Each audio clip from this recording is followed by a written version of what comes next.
Dear all, today we'll have a look at how to use the data from moneycontrol.com. So the very first thing you do is you just go to Google and type money control.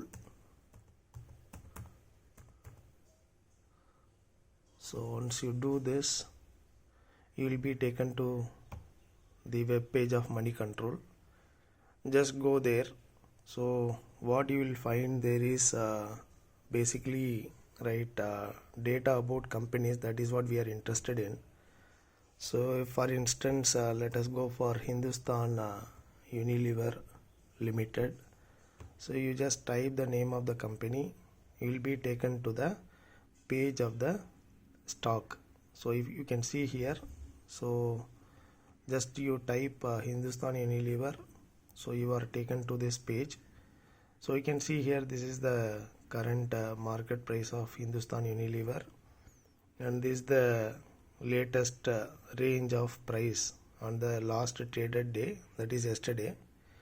And you will also find information about the 52-week range, the lower range to the higher range, and other data are given, but we may not be interested for doing fundamental analysis, right?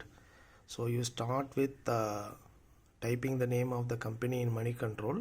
You are taken to the page wherein all the details of the stock are given.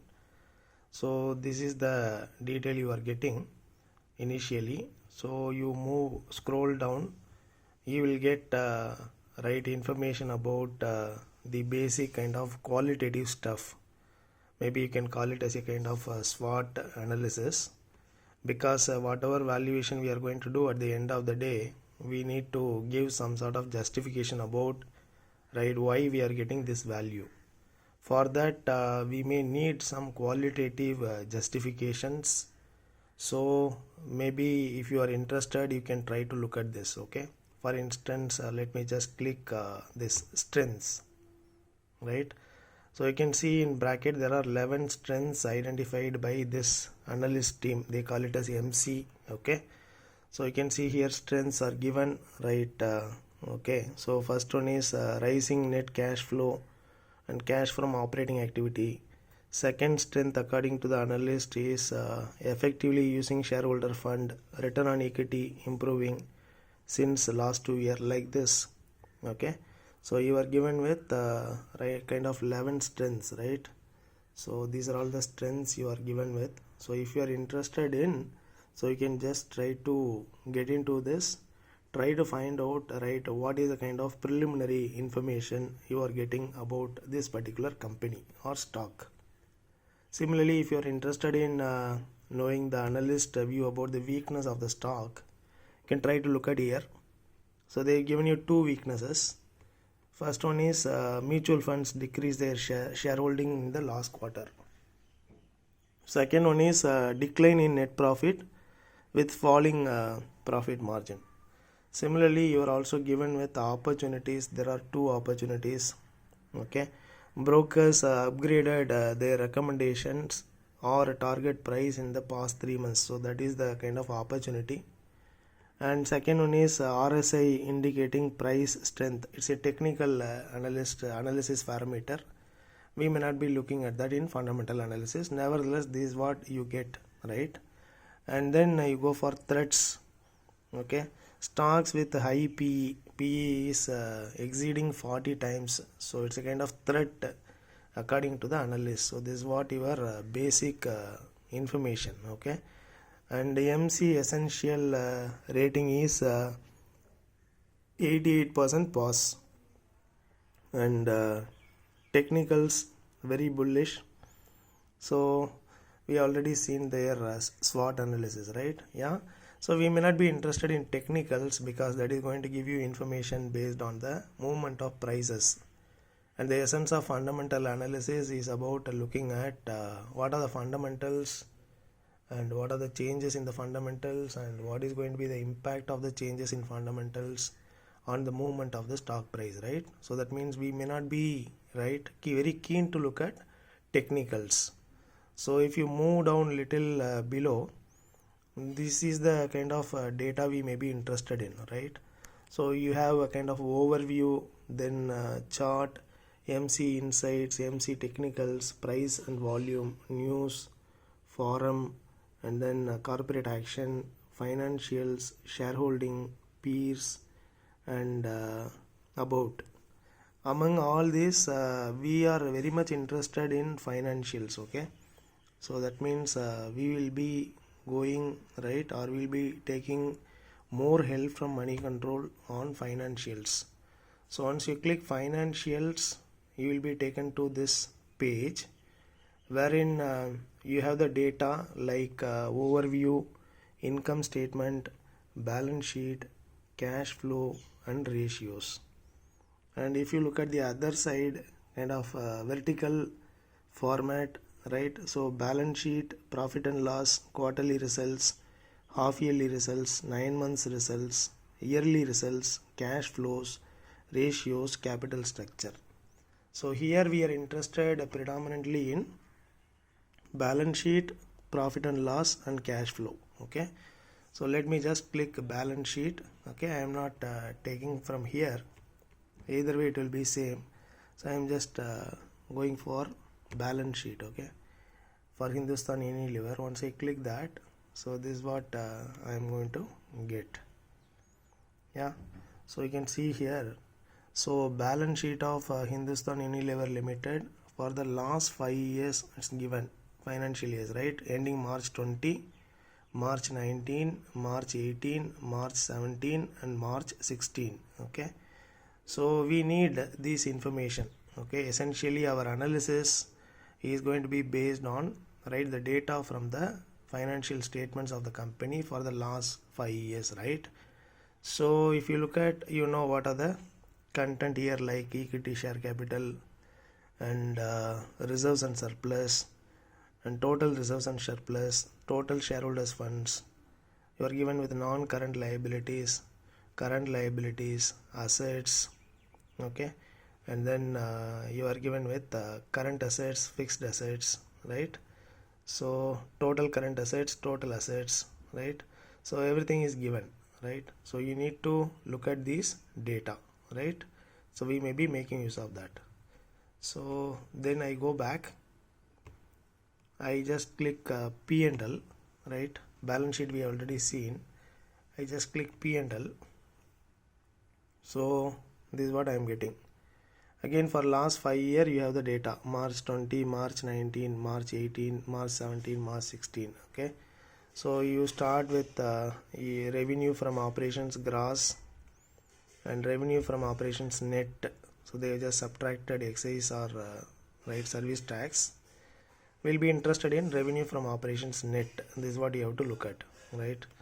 And then you are given with information like this: cost of material consumed, operating and direct expenses, change in inventory of finished goods WIP and stock in trade, employee benefit expenses, finance cost, depreciation, amortization, other expenses. Okay, so we'll be making use of this, and we'll also be looking at what is your PBT number, right, and what is your total tax number, and what is the profit for the period. That's what your net income, right? So these are all the data we'll be looking at. One important thing you guys need to note is, when we talk about the balance sheet, income statement or profit and loss statement, and cash flow statement, we need to look at only the consolidated number, because when somebody is paying the price for the stock, he is paying for the consolidated numbers, not for the standalone number, right? Suppose if you don't have the data on consolidated, then only you need to go for standalone, right? This is the kind of uniform practice let's try to have, right? So this is about the income statement data we'll be making use of. And the last one is cash flows. So here we are interested predominantly in operating cash flow. So we may not be interested in going for investing and financing cash flow. So that means just look at this number, net cash flow from operating activities. So again, 5-year data is given. As I told you already, go for consolidated instead of going for standalone, right? So that means if you look at the consolidated cash flow statement of Hindustan Unilever, it looks like this, right? As I told you, we'll be interested in right? Net cash flow from operating activities, right? Yeah. So this is about the data from 3 financial statements which we will be making use of. In addition to that, we'll also be looking at ratios, right? So if you look at ratios, these are all the ratios the database is providing us. One is per share ratios, second one is margin ratios, third one is return ratios, fourth one is liquidity ratios, fifth one is leverage ratios, the next one is turnover ratios, the next one is growth ratios, and the last one is valuation ratios, right? So here we'll be predominantly interested in per share ratios, margin ratios, and return ratios. Only these 3 we'll be interested in. Other things we may not be going by, but you can always go by them in order to substantiate whatever analysis or whatever recommendations you are trying to give, right? So if you look at per share ratios, these are all the numbers we are getting. As I told you, always look for consolidated, right? And per share ratios for last 5 years, the data goes like this. You are given with basic EPS. You are also given with diluted EPS, but we will not be interested in diluted. We will be interested only in basic EPS. And we will be looking at dividend per share. Okay. We have to find out payout ratio, which is one of the fundamentals. So that means dividend per share divided by earnings per share will give you payout ratio. We have to compute. It's not given to us. Okay. And we may also use book value per share for some of the multiples. So you may look at this data. You may use book value per share, right? So the next ratio is a set of ratios or margin ratios. You are given with gross profit margin, operating margin, and net income margin. Operating margin is your EBIT. We may be interested in net profit margin for some of the multiples. Again, you have to go by consolidated. Latest 5-year data is given. The last one will be interested in return ratios. So ROE, that is return on net worth year, and ROC and return on assets are given. We will be making use of ROC and ROE. Last 5-year data is given, and as I told you already, go by consolidated, not standalone, right? So that's it, guys. So this is what we will be going by, right? So what you have to do is I just take you back one kind of summary, right? So go to Google, type money control, click that. Okay, go for it, type the name of the company, for example Hindustan Unilever Limited. Okay, it comes like this. Click that. You'll be taken to the page where you start with the current price, range of the price in the day, range of the price in the 52 weeks. Okay, and if you scroll down little bit, you are given with the MC, right? Analysis on strengths, weakness, opportunity, threats. You click that, you will have information. You may make use of that to support your valuation. And then MC rating is given, and if you move little bit, you are given with scroll down, you are given with data like this, wherein we are predominantly interested in financials. So click that, you will be taken to this page wherein you are given with balance sheet, P&L, cash flow, and here ratios, right, will be interested in. Always go for consolidated. Among the set of ratios given to you, you are very much interested in per share ratios, that is this one, margin ratios, okay, and then return ratios, right? So that's it. So this is the data we are going to make use of. I hope this video is useful to you guys. So meet you soon in the next video. Take care. Bye. Thank you.